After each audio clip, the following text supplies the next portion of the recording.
Hey guys, Trevor Bachmeyer, SmashweRx, bringing you all the good stuff for free, real hacks, real results all the time.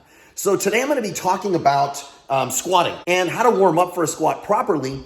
So when it comes to squatting, what you have to understand is there are a lot of muscles going on the outside of the hips. They all have to do all kinds of things to allow you to get into the bottom of the squat. Put a caveat in there. If you've got like some kind of crazy bony growth, hip degeneration, if you've got knee degeneration, if you've got ankle degeneration, nothing I'm going to show you right now is going to help you at all.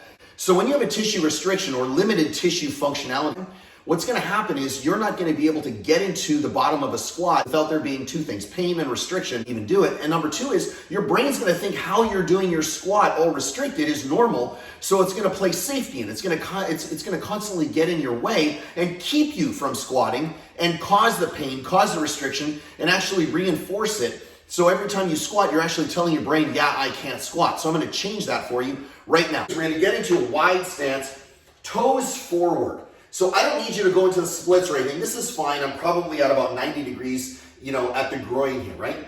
So toes forward. I want your back nice and straight. And then we're going to come down. So we're going to stretch the adductors and the hamstrings because all of them function when you're doing a squat.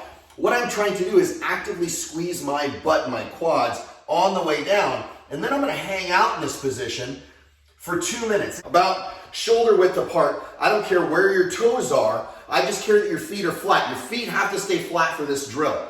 So I'll go to about 45 degrees. So we're going to come all the way down. I'm going to grab onto my toes. So my heels, everything's on the ground. I'm going to stay this way, but I'm going to hold on to my toes and I'm going to raise my butt. And then I'm going to come all the way back down. I'm going to raise it up and then I'm going to come down. I'm going to do real slow. If you don't have this range of motion, grab your ankles. If you don't have it, grab your knees.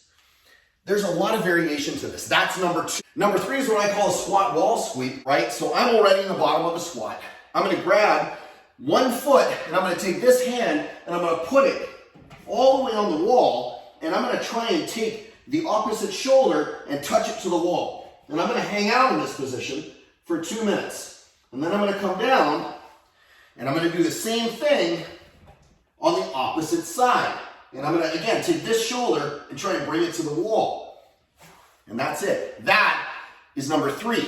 We're going to do what's called a rotated hip opener. So whatever leg is the trailing leg, so in this case it's my right leg, is going to be turned into internal rotation.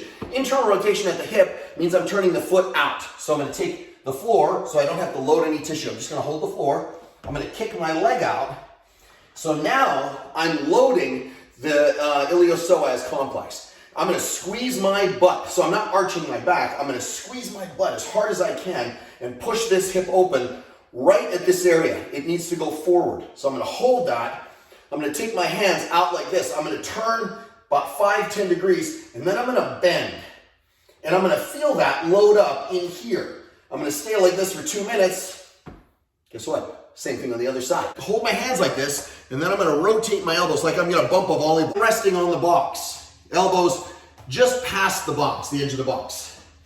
And I'm going to hold this position, and I'm going to push my entire thoracic spine. It's like I'm trying to push the center of my chest all the way into the floor, and my head through.